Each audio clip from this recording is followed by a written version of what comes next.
안녕하세요. 저는 서울에 혼자 살고 있는 돌싱 30대 남자입니다. 여러분들에게는 첫사랑의 기억이 어떻게 남아있나요? 다시 생각해도 설레고 아련하고 그리운 기억으로 남아있으신가요? 남자는 생각만 해도 설레는 첫사랑을 죽을 때까지 못 잊는다고 하던데 저는 다른 의미로 첫사랑을 죽을 때까지 못 잊을 것 같아요. 어쩌다 제 첫사랑의 기억이 이렇게 바뀌게 되었는지 지금부터 이야기를 풀어볼게요. 저는 고등학생 때 같은 반이었던 아내를 보고 첫눈에 반해 짝사랑을 해왔었어요. 가슴 간질간질거리는 저의 첫사랑이 그렇게 시작된 것이죠. 아내는 미모가 뛰어나서 전교생에게 정말 인기가 많았어요. 여자들은 아내가 쓰는 물건들을 따라 샀었고 학교에서 인기 좀 있다는 잘생긴 애들도 아내의 뒤를 졸졸 따라다녔었어요. 하지만 저는 잘생긴 것도 아니고 그렇다고 날씬한 것도 아니라서 뒤에서만 아내를 봤었어요. 정말 평균 이하의 외모에 살집도 있는 편이라 제가 봐도 너무 별로더라고요. 늘 그렇게 뒤에서 아내를 지켜보다가 내가 가는 대학에도 따라 들어가게 됐어요. 아무리 그래도 그 정도까지 하냐고 말하시겠지만 저는 그만큼 아내를 무척이나 좋아했었거든요. 제 세상은 아내에 의해 흘러간다고 볼 수 있었어요. 그렇게 대학을 가서도 혼자 속으로만 좋아하다가 대학 졸업할 때쯤 제가 용기를 내서 아내에게 고백을 했어요.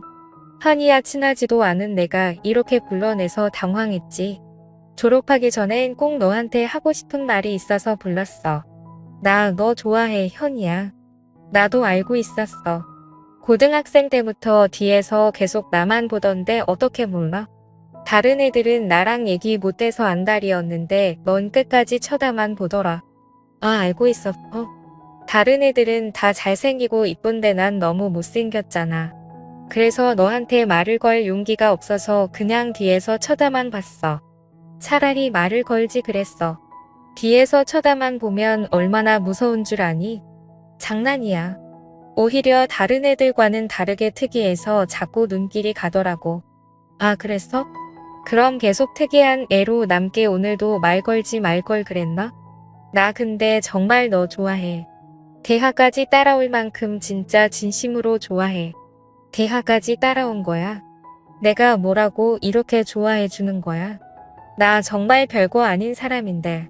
아니야, 너만 보고 있으면 주변이 환해지고 너가 웃을 때마다 내가 행복해지는걸. 이젠 졸업 앞두고 마지막이라고 생각하고 말한 거야. 부담 가지지 마. 대답 안 해줘도 돼. 왜? 난 대답하고 싶은데. 원래 고백은 대답 들으려고 하는 거 아닌가? 나는 좋아, 우리 한번 만나보자. 아직 어리니까 가볍게 만나보고 아니면 그때 헤어지면 되지. 저는 인생은 믿져봐야 본전이라는 생각에 당연히 찰 것이라고 예상하고 고백한 것인데 예상 밖으로 아내는 활짝 웃으면서 저를 받아주더라고요. 그렇게 저희는 얼떨결에 연애를 하게 되었어요. 남들과 똑같이 데이트도 하고 사랑을 나누었죠. 아내 주변에서는 도대체 저를 왜 만나냐고 했었는데 그냥 웃기만 하더라고요.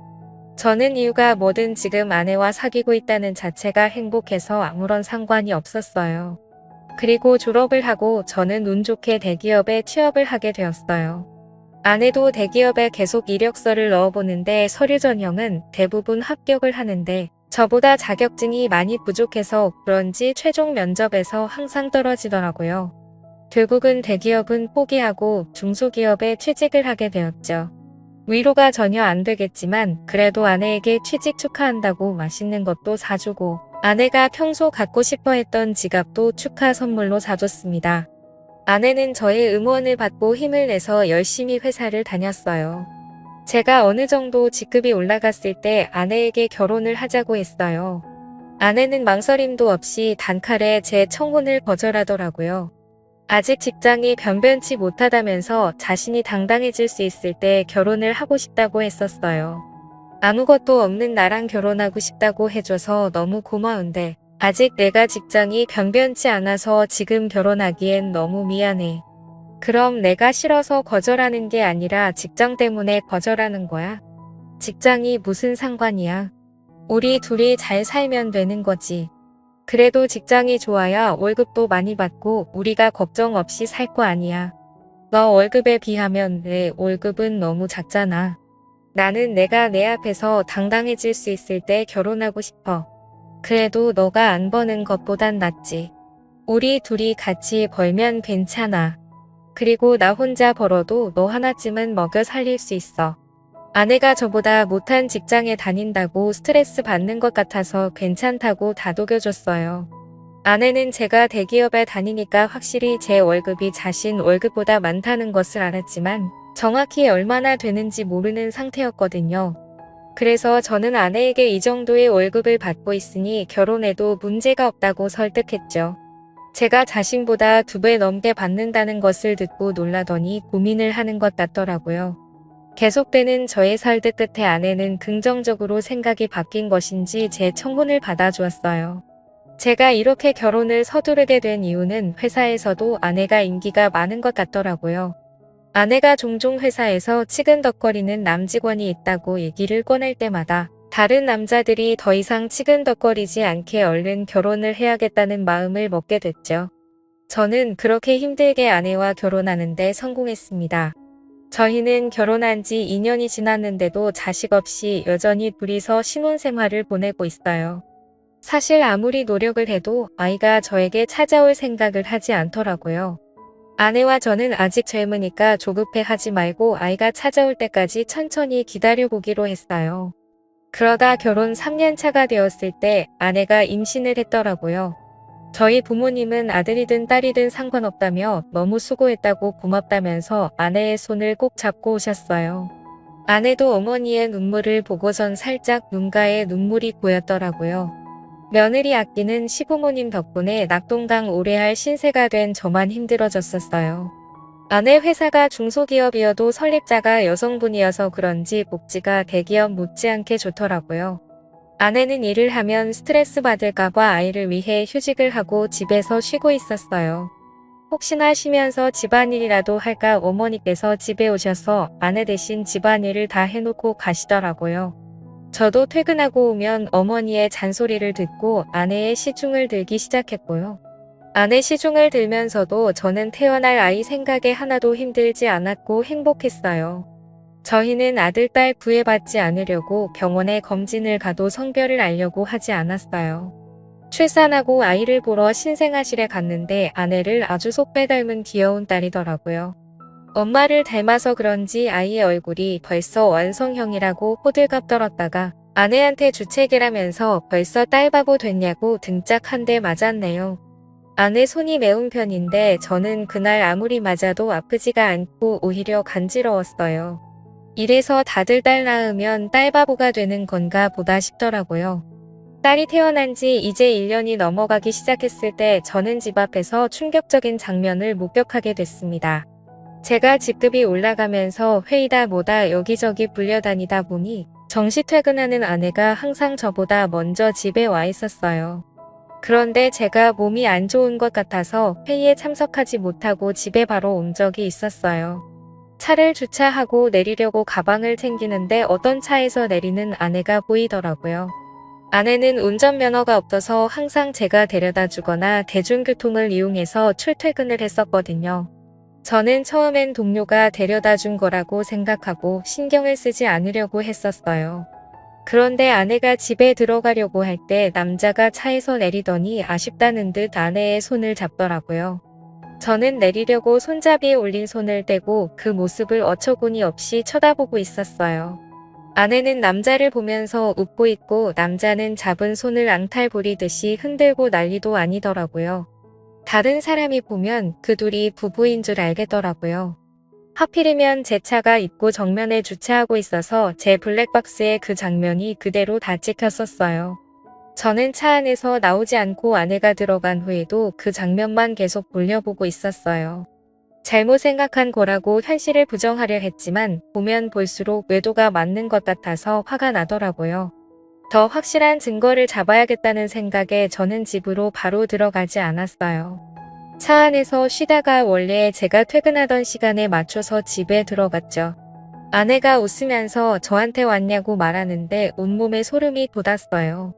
저는 아무것도 못 본 사람 마냥 아내에게 평소와 다를 것 없이 똑같이 대했었어요. 아내가 음식을 하는 동안 혹시나 다른 증거들이 나오지 않을까 싶어서 아까 아내가 입고 있었던 코트를 뒤졌는데 아무것도 나오지가 않더라고요. 저는 아내가 잘 때 휴대폰을 몰래 확인해 보기로 마음먹었습니다. 아내가 먼저 잠든 것을 확인하고 휴대폰을 들고 조용히 거실로 나왔어요. 잠금이 걸려 있었는데 비밀번호가 딸 생일이라고요. 저는 고민할 것도 없이 제일 먼저 카카오톡을 들어가 보았어요. 전부 회사 직원들과의 단톡이나 제가 알고 있는 고등학교 친구들과의 단톡이었는데 유일하게 한 사람만 개인톡을 하고 있더라고요. 저장명도 심상치 않은 게 제 직감으로는 이 사람이 아까 아내를 데려다 준 사람이라고 생각했죠. 개인톡을 들어가 보니 역시나 제 예감이 딱 들어맞았더라고요. 아내가 저랑 연애했을 때보다 그 사람이랑 더 달달하게 카카오톡을 주고받았어요. 그런데 두 사람이 사귄 지가 꽤나 오래된 사이였던 것 같았어요.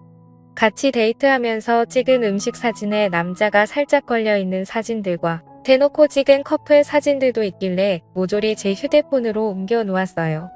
그리고 다음날 아침밥을 먹으면서 아무렇지 않은 표정으로 평소 대화하듯 아내에게 이혼 서류를 준비하라고 했어요.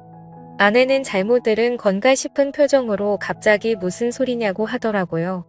저는 아무 말 하지 않고 커플 사진을 아내의 폰으로 전송했어요. 방금 내가 당신한테 사진을 하나 보냈는데 그게 우리 이혼 사유야. 그러니까 군말 없이 퇴근하면 이혼 서류 준비하고 당신 짐 싸놓고 있어. 여보, 내가 미안해. 다신 안 그러게. 잘못했어. 내가 당장 그 남자 정리할게. 우리 딸을 봐서라도 이혼만은 안 돼. 엄마는 아빠 없는 애로 키울 수 없잖아. 안 그래? 그걸 아는 사람이 남편 두고 이렇게 딴 남자를 만나고 있었던 거야. 저번에 친구랑 저녁 먹고 온다고 했던 날도 그 남자랑 먹었더라. 그땐 정말 아무 사이 아니었어. 그날은 둘 다 상사한테 엄청 혼나고 퇴사 고민할 만큼 힘들길래 같이 저녁 먹으면서 하주연하고 헤어진 게 다야. 진짜야. 거짓말 치지 마. 내가 그전 대화까지 안 봤을 것 같아? 내가 사진만 대충 본 줄 아는 거냐고. 대화 내용까지 다 봤는데 왜 거짓말 치는 거야? 나도 모르겠어. 이렇게 거짓말해서라도 당신 잡고 싶었나 봐. 내가 잘못했어. 나를 욕해도 좋아. 그런데 이혼만은 절대 안 돼, 여보. 그래. 그럼 지금 그 놈이랑 당장 헤어져. 그렇지 않으면 난 무슨 짓 할지 몰라. 당신 회사에 불륜 증거 다 뿌리고 이혼할 수도 있어. 아내는 회사에 불륜 사실을 알리겠다고 하니 당장 그 남자에게 전화해서 이별을 통보하더라고요. 그리고 며칠 뒤 아내한테 들은 얘기인데 아내와 헤어지고 그 남자는 이직을 했다더라고요. 아내로 이직했는지는 모르고 남자가 휴대폰 번호를 바꿔버려서 만약에 다시 만나고 싶다고 한들 만날 수 없는 상황이라고 확실히 관계가 끝났다는 것을 말해줬어요. 저는 제가 있는 앞에서 이별을 통보했던 아내라 저 말을 의심조차 하지 않고 믿었던 것 같아요. 조금이라도 의심해보고 제가 직접 알아봤어야 할 내용이었는데 말이에요. 그리고 저희는 다시 예전 신혼 때처럼 관계 회복에 성공했어요. 아내가 미안했는지 그 사건 이후로 제게 과하다시피 너무 잘해주더라고요. 그 행동도 의심해봤어야 했는데 말이에요. 그 사이에 귀여운 딸이 저희에게 한 번 더 찾아왔어요. 이번에도 아내를 쏙 빼닮아 너무 이쁘더라고요. 어쩜 두 딸 모두 좋은 유전자만 받고 태어난 건지 눈에 넣어도 안 아플 지경이었어요. 제가 한동안 딸 보는 재미가 얼마나 쏠쏠했는지 몰라요. 주위 사람들한테 요즘 딸 보는 맛에 산다고 말하고 다닐 정도였어요. 요즘은 아들보다 딸이 더 좋다고 하던데 딸들을 보고 있으니 왜 그런 말을 하는지 알 것 같았어요. 어찌나 애교도 많고 저를 보고 방긋방긋 잘 웃던지 나중에 커서 딸이 결혼한다고 하면 정말 대성통곡할 것 같았어요. 저는 영원히 제 딸들을 옆에 끼고 살 수 있을 줄만 알았어요. 그날만 아니었다면 말이죠. 제가 중요한 프로젝트를 맡고 있어서 잠을 제대로 못 잔 적이 있었어요. 평일엔 프로젝트 때문에 주말엔 딸들 보느라 피로가 누적이 되었던지 그날은 정말 낮잠을 안 자면 제가 과로사할 수도 있겠다는 생각이 들더라고요. 웬만하면 아이들을 봐주려고 했는데 도저히 못 버티겠어서 정말 오랜만에 주말에 잠시 낮잠을 잤었어요. 그러다 중간에 목이 너무 말라서 잠에서 깨버렸어요. 거실에서 아내가 통화를 하는지 문틈 사이로 아내의 목소리가 어렴풋이 들리더라고요. 스피커폰으로 해놓은 건지 간간히 다른 사람 목소리도 들렸었어요. 저는 목이 말라서 아플 지경이길래 물을 마시려고 손잡이에 손을 올렸는데 아내가 하는 말에 문을 열지 못하고 그 자리에서 굳어버렸어요. 오늘 남편 얼굴 보는데 날이 가면 갈수록 더 못생겨지더라. 살만 뒤룩뒤룩 쪄서 진짜 얼굴 맞대고 밥 먹기 힘들어. 같은 공간에 있기도 싫어. 그러니까 내가 계속 이혼하라고 했잖아. 언제 이혼할 건데 이대로 살 생각이야. 도대체 언제까지 이러고 있을 건데 나 이제 당신 남편이 불쌍해 보일 지경이야. 아니 뭐 아직 애들도 어리고 내 월급으로 애들 키우는 건 힘들잖아. 그렇다고 당신 월급도 많은 게 아니니까 조금만 더 있다가 하려고. 이혼할 생각이 있긴 한 거야. 내가 봤을 땐 당신 남편이 가진 돈 때문에 이혼 안 할 것 같아. 말로만 이혼할 거라고 하고 계속 이런 식이면 나 당신 남편한테 다 말할 거야. 아 좀 기다려보라고 했잖아. 왜 이렇게 보채는 거야? 매력 떨어지게. 우리 딸 부족함 없이 키워야 하지 않겠어. 그러니까 조금만 참아. 그건 그렇긴 한데 나도 애기들 보고 싶단 말이야. 맨날 사진으로만 보고 나도 실제로 애기들 알아보고 싶어. 근데 지금 자기 애도 아닌데 자기 애라고 믿고 저렇게 좋아 죽는 꼴이 너무 웃겨. 진짜 멍청한 거 아니야. 얼굴이 자기랑 너무 다르잖아. 당신 닮아서 얼마나 예쁜데 자기 애라고 믿지. 얼핏 들었을 때 대화 내용으로 아내가 상담이랑 통화하고 있었다는 걸 알아차렸어요. 얼굴 얘기하면서 제 험담을 할 때부터 저는 손을 뻗어서 화장대에 있던 제 폰을 들고 아내의 통화 내용을 녹음하기 시작했어요. 둘이서 오가는 대화들이 정말 갈수록 가관이더라고요. 제 험담은 그럴 수 있다고 생각했는데 이제껏 제 딸이라고 믿었던 애들이 알고 보니 제 딸이 아니라 상간남 딸이라고 하니까 너무 충격적이더라고요. 저는 들고 있던 폰을 바닥에 떨어뜨렸고 그 소리에 아내가 놀란 듯이 황급히 전화를 끊더니 방문을 열고 불을 켜더라고요. 불을 켜자마자 바로 앞에 서 있던 저를 발견하고 놀라서 소리를 질렀더라고요. 여보, 당신 언제부터 여기 있었어? 혹시 내가 통화하는 걸 들은 거야? 어디서부터 들었어? 다 들었어. 너 당장 내 집에서 나가. 더 이상 내 목소리 듣고 싶지 않으니까. 아무 말 하지 말고 지금 조용히 그대로 문 열고 나가.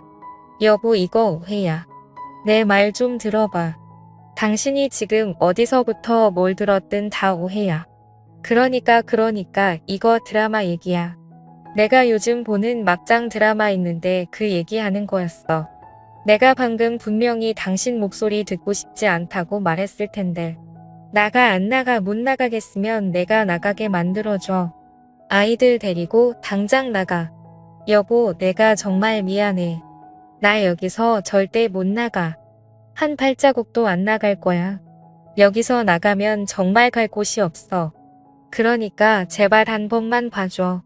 괜히 입만 아프게 더 말할 필요 없고 여기 있는 물건들 다 내 돈으로 산 거니까 그대로 두고 귀찮게 짐 쌀 필요 없이 몸만 나가면 되겠네. 아이들 데리고 나가. 아내는 계속 나갈 수 없다면서 제 바지가랑이를 잡고 늘어지더라고요. 우리가 싸우는 소리에 놀란 애들도 울고 물고 난리가 났었어요.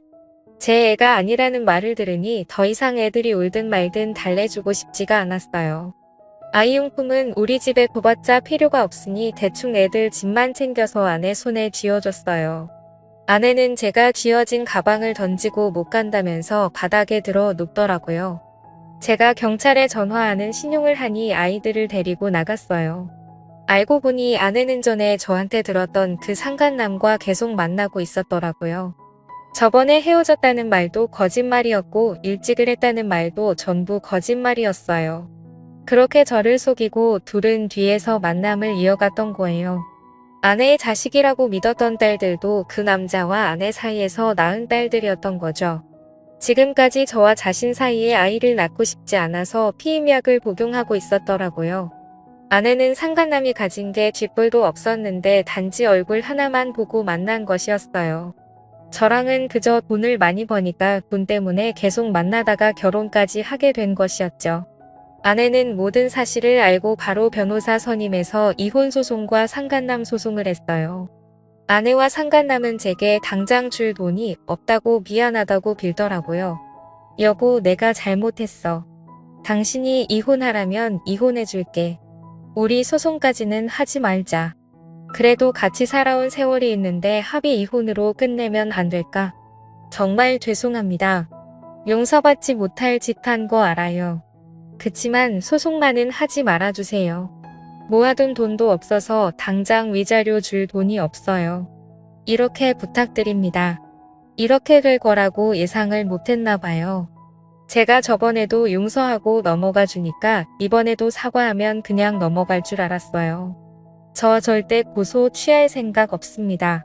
아내가 외도한 게 이번이 처음이도 아니고 심지어 똑같은 남자랑 다시 외도를 했는데 저는 너무 괘씸해서 그 둘을 선처해줄 마음이 전혀 없었어요. 결국 둘은 저한테 줄 위자료가 없어서 사채까지 써서 줬더라고요. 매달 정확하게 들어오는 월급 받고 사채를 쓴 모양인데 제가 가만히 있을 리 없었죠. 저는 불륜 증거들을 아내 회사에 뿌리기 시작했어요. 회사 내 커뮤니티에 익명으로 녹음본과 함께 글도 올렸고 팩스로 커플 사진들도 보내고 제가 할 수 있는 건 다 했었어요. 결국 아내와 상간남은 회사에서 질타를 받으며 그대로 쫓겨났습니다. 그리고 현재까지도 빚쟁이들을 피해 도망 다니고 있는 것 같더라고요. 그러게 처음 제가 용서하고 넘어가 줬을 때 정신을 차렸어야 했는데 자기 발등 자기가 찍는 짓을 왜 안 하십니까? 저는 정말 죽을 때까지도 이 일을 절대 못 잊을 것 같아요.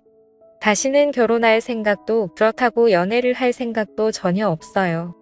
저는 이렇게 혼자서 걱정 없이 사는 것도 괜찮을 것 같다는 생각을 해요. 오히려 부양할 가족이 없으니 마음이 더 편해졌어요. 저희 어머니는 아직도 집사람이 바람펴서 유인한 줄 모르고 계세요. 나이도 많으신데 혹시나 충격에 쓰러지실까봐 영원히 제 가슴에만 묻어두려고 합니다. 여러분들은 첫사랑의 기억이 꼭 예쁘게 남아있었으면 좋겠네요. 지금까지 제 이야기 들어주신 모든 분들께 감사합니다. 모두 가족들과 행복하고 따뜻한 겨울 보내시길 바랍니다.